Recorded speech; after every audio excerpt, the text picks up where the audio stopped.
ஆனா இதுல என் மேல என்ன தப்பு? இதுக்கு எனக்கு ஏன் தண்டனை கிடைக்கணும்? நான் உங்க சொந்த மகளா இருந்திருந்தா நீங்க அவகிட்ட இப்படி நடந்திருப்பீங்களா? இன்னைக்கு எங்க அம்மா எவ்வளவு கஷ்டத்துல இருக்காங்கன்னா என்னால அவங்க உங்க காலிலே விழுந்துட்டாங்க.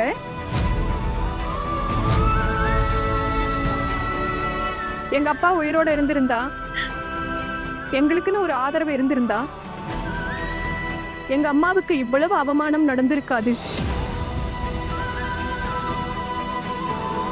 சீதா தேவிக்கு வச்ச மாதிரி எனக்கு அக்னி பரீட்சை வைக்கிறீங்க. இந்த அவமானத்துக்கு பதிலா நானே தீல விழுந்துடலாம்.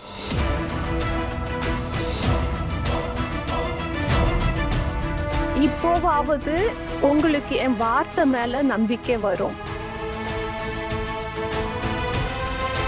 அம்மா, கல்யாணத்துல பாதி சடங்கு முடிஞ்சு போச்சு. இந்த சடங்குகளுக்கு மரியாதையே இல்லையா? அம்மா, இப்போ எல்லாம் உங்க கையில தான் இருக்கு. நீங்க என்ன நினைக்கிறீங்களோ அதுதான் நடக்கும். நீங்க சொல்றபடியே நடக்கும். இந்த கல்யாணத்தை நிறுத்தணும்னு நீங்க நினைச்சீங்கன்னா அப்ப சரி, உங்க பையனை இங்க இருந்து கூட்டிக்கிட்டு போகணும்னு நினைச்சீங்கன்னா கூட்டிட்டு போங்க. பரவாயில்ல, எங்க அம்மாவை நான் எப்படியாவது சமாதானப்படுத்திக்கிறேன்.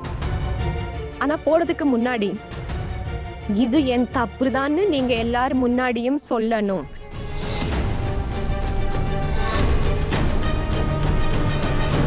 என் பேச்சு மேல நம்பிக்கை இல்லைன்னா என் ஃப்ரெண்டு கிட்ட கேளுங்க. அவளோட அப்பா தான் இதையெல்லாம் பார்த்துக்கிட்டாரு. அவரு இப்ப உயிரோட இல்ல. ஆனா நீங்க என் ஃப்ரெண்டு கிட்ட என்ன வேணாலும் கேட்கலாம். இதெல்லாம் தெரிஞ்சுக்கணும்னு எனக்கு எந்த அவசியமும் இல்லை. அப்புறம் அர்ஜுன், இந்த அழுகாச்சி டிராமா கால விடுறது இதுல எல்லாம் எனக்கு விருப்பம் இல்லை. எனக்கு உன்னோட முடிவை மட்டும்தான் கேட்கணும். நீ என்ன விரும்புறன்னு.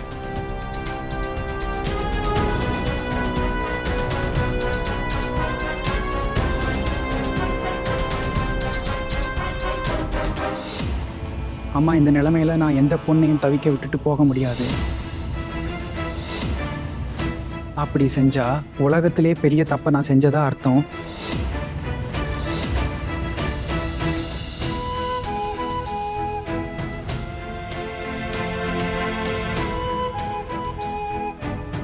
அப்புறம் அம்மா, உங்க முகத்தை பார்க்காமலும் என்னால இருக்க முடியாது. நீங்க என்ன பண்ண போறீங்கன்னு நீங்களே முடிவு பண்ணுங்க. நீங்க என்ன சொல்றீங்களோ நான் அப்படியே செய்யறேன். எனக்கு நல்லாவே தெரியும் நீங்க யாருக்கும் எப்பவும் கெட்டது செய்ய மாட்டீங்கன்னு. அம்மா, இப்போ நீங்க சொல்லுங்க என்ன பண்ணணும். அம்மா, ஒரு தடவை புரிஞ்சுக்க முயற்சி பண்ணுங்க. ஆஹானா பொய் சொல்லல. பாவம், அவ கல்யாணத்து அன்னைக்கு என்னென்ன கஷ்டப்பட வேண்டியிருக்கு.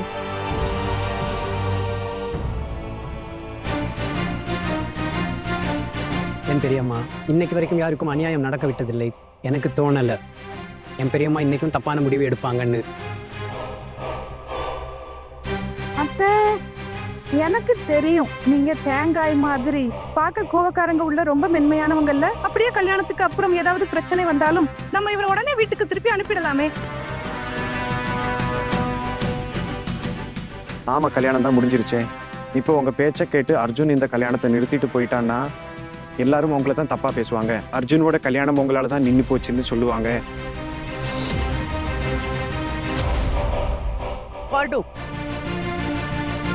பெரியத்தை இப்போ இவங்க தத்துவமா பேசுறாங்க. ஆனா கடைசி முடிவு உங்களோடது தானே. என்ன செய்யணும் செய்யக்கூடாதுன்னு என்ன நடக்கணும்னு நீங்க முடிவு பண்ணுங்க.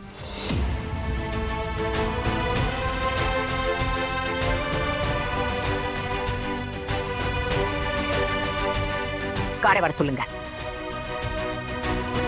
நம்ம எல்லாரும் வீட்டுக்கு போறோம்.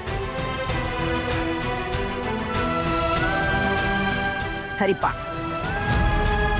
ஆனா ஒண்ணு ஞாபகம் வச்சுக்கோ அர்ஜுன், நம்ம வீட்டுல இந்த பொண்ணுக்கு கிரகப்பிரவேசம் நடக்காது.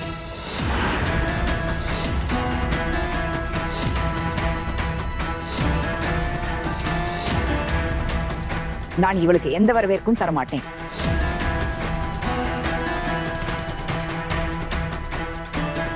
இவ என் வீட்டு மருமகளா ஆகணும்னா அதுக்கு இவ ஒரு பரீட்சைக்கு தயாராகணும். அந்த பரீட்சையில இவ பாஸ் ஆனா அப்பதான் என் மருமகள்னு சொல்லிக்கலாம்.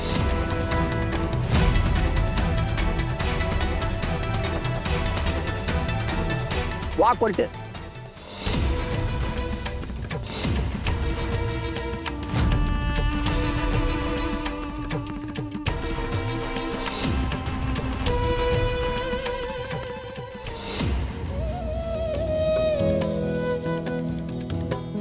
இன்னும் குங்குமம் வைக்கிறது பாக்கி இருக்கு.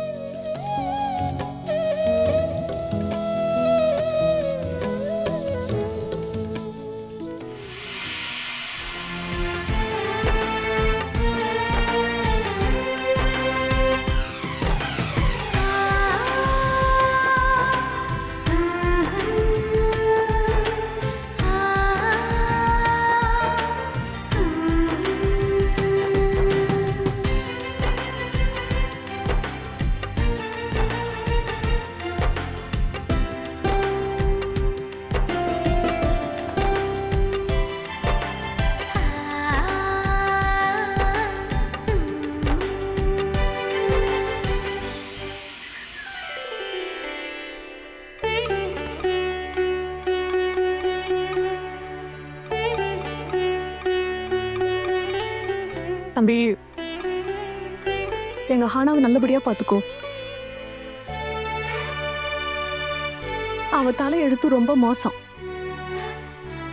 அப்புறம் இப்ப நடந்த விஷயத்துல என் பொண்ணு மேல எந்த தப்பும் இல்லப்பா. நீங்க வேணும்னா திரும்ப அவளோட பிறந்த வீட்டுக்கு அனுப்பவே வேணாம். ஆனா அங்க அவளை நல்லபடியா பாத்துக்கோங்க. என் அஹானா ரொம்ப சமத்து. அவ இதுவரைக்கும் எதையும் கேட்டதே இல்ல. பட்டினியா கிடப்பா, ஆனா சோறு கூட வேணும்னு கேட்க மாட்டா.